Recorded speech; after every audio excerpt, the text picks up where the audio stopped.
Hi ಸ್ನೇಹಿತರೆ, ಈ ವಿಡಿಯೋದಲ್ಲಿ ನಾವು GDS ರಿಸಲ್ಟನ್ನು ನೋಡೋಣ. ಪೋಸ್ಟ್ ಆಫೀಸ್ನಲ್ಲಿ GDS ಹುದ್ದೆಯನ್ನು ಕರೆದಿದ್ರು. ಅದಕ್ಕೆ ಅರ್ಜಿಯನ್ನು ಸಲ್ಲಿಸಿ ಅಪ್ಲೈನ ಕೂಡ ಮಾಡಿದರು. ರಿಸಲ್ಟ್ ಯಾವಾಗ ಅಂತ ಕೆಲವರು ಕೇಳ್ತಾಯಿದ್ರು. ಈ ಮಂತ್ ಅಂದರೆ ಆಗಸ್ಟ್ ಈ ವೀಕಲ್ಲಿ ಬಂದಿದೆ. ಇದು ಫಸ್ಟ್ ಲೀಸ್ಟ್ ಆಗಿದೆ. ಇದನ್ನು ಯಾವ ರೀತಿ ಚೆಕ್ ಮಾಡ್ಕೊಳ್ಳೋದು ಅನ್ನೋದನ್ನು ಈ ವಿಡಿಯೋದಲ್ಲಿ ತೋರಿಸ್ತಾ ಹೋಗ್ತೀನಿ. ಗೂಗಲ್ನಲ್ಲಿ GDS ರಿಸಲ್ಟ್ ಅಂತ ಟೈಪ್ ಮಾಡಿದರೆ ನಮಗಿಲ್ಲಿ GDS ಒಂದು ಹೋಮ್ ಪೇಜ್ ಓಪನ್ ಆಗುತ್ತೆ.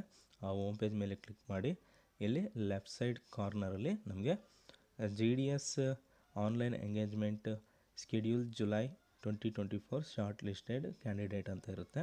ಇದ್ರ ಮೇಲೆ ಕ್ಲಿಕ್ ಮಾಡಿಕೊಂಡ್ರೆ ನಮಗೆ ಸ್ಟೇಟ್ ವೈಸ್ ನಮಗೆ ಇಲ್ಲಿ ಲಿಸ್ಟು ಶೋ ಆಗ್ತಾ ಹೋಗುತ್ತೆ. ನಾವು ಯಾವ ಸ್ಟೇಟ್ ಬೇಕು ಆ ಸ್ಟೇಟ್ ಮೇಲೆ ನಾವಿಲ್ಲಿ ರಿಸಲ್ಟನ್ನು ನಾವಿಲ್ಲಿ ಪಡ್ಕೋಬೋದು. ಅದು ಕೂಡ PDF ಫಾರ್ಮೆಟಲ್ಲಿ ಇರುತ್ತೆ. ನೋಡ್ಬೋದು. ಈಗ ನಮಗೀಗ ಕರ್ನಾಟಕ ಬೇಕಾಗಿರೋದ್ರಿಂದ ಕರ್ನಾಟಕದ ಮೇಲೆ ಕ್ಲಿಕ್ ಮಾಡ್ಕೊಳ್ಳೋಣ. ಜಸ್ಟ್ ಆ ಲಿಂಕ್ ಮೇಲೆ ಕ್ಲಿಕ್ ಮಾಡಿದ್ರೆ ಸಾಕು. ನಮಗೆ ಕರ್ನಾಟಕ, ಗುಜರಾತ್ ಈ ರೀತಿ ಸ್ಟೇಟ್ ವೈಸಲ್ಲಿ ಶೋ ಆಗ್ತಾ ಹೋಗುತ್ತೆ. ಈಗ ಕರ್ನಾಟಕನ ಸೆಲೆಕ್ಟ್ ಮಾಡ್ಕೊಳ್ತೀನಿ.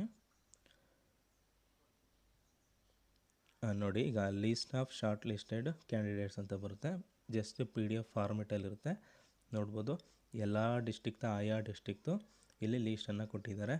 ಇಲ್ಲಿ ರಿಸಲ್ಟು ಬರೀ 100%, 99% ಎಲ್ಲ ಕೊರೋನಾದಿಂದ ಪಾಸಾದ ಅಭ್ಯರ್ಥಿಗಳೇ ಇದರಲ್ಲಿ ಸೆಲೆಕ್ಟ್ ಆಗಿದ್ದಾರೆ. ಹಾಗಾಗಿ ಕೆಲವರು ಕಮ್ಮಿ ಇದ್ದರೂ ಕೂಡ ಅಪ್ಲೈನ ಮಾಡಿದ್ದಾರೆ. ಹಾಗಾಗಿ ಕೆಲವರು ಕೇಳ್ತಾರೆ, ಯಾಕೆ ನಮಗೂ ಕೂಡ ಅಪ್ಲೈ ಮಾಡೋಕ್ಕೆ ಹೇಳಿದರು. 99%, 100% ಆದರೆ ಮೊದಲೇ ಅದರಲ್ಲಿ ಹೇಳಬೇಕಾಯ್ತಲ್ವ ಅಂತ. ಹೌದು, ಆದರೆ ಇದರಲ್ಲಿ ಏನಾಗಿರುತ್ತೆ ಅಂತಂದರೆ ಕೆಲವರು ಅಪ್ಲಿಕೇಶನ್ ಹಾಕುವಾಗ ಮಾರ್ಕ್ಸ್ ಕಾರ್ಡ್ ಸ್ಕ್ಯಾನ್ ಮಾಡಿ ಹಾಕಿರಲ್ಲ. ಅಂದರೆ ಈ ಒಂದು GDS ಹುದ್ದೆಯಲ್ಲಿ ಯಾವುದೇ ರೀತಿ ಮಾರ್ಕ್ಸ್ ಕಾರ್ಡ್ ಸ್ಕ್ಯಾನ್ ಮಾಡಿ ಹಾಕಿರಲ್ಲ. ಜಸ್ಟ್ ಮಾರ್ಕ್ಸ್ನ ಎಂಟ್ರಿ ಮಾಡಿರ್ತಾರೆ. ಹಾಗಾಗಿ ಕೆಲವೊಂದು ಮಾರ್ಕ್ಸ್ ಫೇಕ್ ಆಗಿರುತ್ತೆ. ಹಾಗಾಗಿ ಕೆಲವ್ರಿಗೆ DV ಲಿಸ್ಟ್ ಕರೆದಾಗ ವೆರಿಫಿಕೇಷನ್ಗೆ ಕೆಲವರು ಹೋಗಲ್ಲ. ಕೆಲವು ಕಾರಣಾಂತರಗಳಿಂದ ರಿಜೆಕ್ಟ್ ಆಗುತ್ತೆ. ಹಾಗಾಗಿ ನೆಕ್ಸ್ಟ್ ಯಾರು ಸೆಲೆಕ್ಟ್ ಆಗಿಲ್ಲ ಅವ್ರಿಗೊಂದು ಅವಕಾಶ ಇದರಲ್ಲಿ ಸಿಗ್ಬೋದು. ಹಾಗಾಗಿ ಯಾರು ಕೂಡ ವರಿಯನ್ನು ಮಾಡ್ಕೋಬೇಡಿ. ನೆಕ್ಸ್ಟ್ ಲೀಸ್ಟಲ್ಲಿ ನಿಮ್ಮ ಒಂದು ಹೆಸರು ಕೂಡ ಬರ್ಬೋದು. ಇದರಲ್ಲಿ ಜಸ್ಟ್ ಕೊರೋನಾದಿಂದ ಪಾಸಾದ ಅಭ್ಯರ್ಥಿಗಳೇ ಬಂದಿದ್ದಾರೆ. ಆದರೂ ಕೂಡ ಕೆಲವರಿಗೆ ಮೋಸ ಆಗಿದೆ ಅಂತ ಹೇಳ್ಬೋದು. ಆದರೆ ಈ ಒಂದು ಲೀಸ್ಟಲ್ಲಿ ಗೊತ್ತಾಗುತ್ತೆ ಯಾರೆಲ್ಲ ಫೇಕ್ ಮಾರ್ಕ್ಸ್ನ ಎಂಟ್ರಿ ಮಾಡಿದ್ದಾರೆ, ವೆರಿಫಿಕೇಷನ್ ಎಷ್ಟು ಜನದ್ದು ಫೇಲ್ ಆಗುತ್ತೆ ಅನ್ನೋದನ್ನು ನೆಕ್ಸ್ಟ್ ಲೀಸ್ಟಲ್ಲಿ ಬಿಟ್ಟಾಗ ಸೆಕೆಂಡಲ್ಲಿ ಗೊತ್ತಾಗುತ್ತೆ. ಹಾಗೆ ಲೀಸ್ಟ್ 6ವರೆಗೂ ಹೋಗ್ಬೋದು. ಇಲ್ಲಿ ಯಾರು ಸೆಲೆಕ್ಟ್ ಆಗ್ತಾರೆ, ಕಮ್ಮಿ ಇದ್ದರೂ ಕೂಡ ಸೆಲೆಕ್ಟ್ ಆಗ್ಬೋದು. ಯಾಕಂದರೆ ವೆರಿಫಿಕೇಷನಲ್ಲಿ ಕೆಲವ್ರದ್ದು ಫೇಲ್ ಆಗುತ್ತೆ.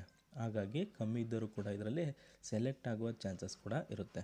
ಈ ರೀತಿ ನೀವು GDS ಹುದ್ದೆದ ಒಂದು ರಿಸಲ್ಟನ್ನು ಇದರಲ್ಲಿ ಚೆಕ್ ಮಾಡ್ಕೋಬೋದು. ಓಕೆ ಸ್ನೇಹಿತರೆ, ವಿಡಿಯೋ ಇಷ್ಟ ಆದರೆ ಲೈಕ್ ಮಾಡಿ. ಹಾಗೆ ನಿಮ್ಮ ಸ್ನೇಹಿತರಲ್ಲಿ ಯಾರೆಲ್ಲ GDS ಹುದ್ದೆ ರಿಸಲ್ಟ್ಗಾಗಿ ಕಾಯ್ತಾ ಇದ್ದಾರೆ ಅಂಥವ್ರಿಗೆ ಈ ವಿಡಿಯೋವನ್ನು ಶೇರ್ ಮಾಡಿ. Thanks for watching video.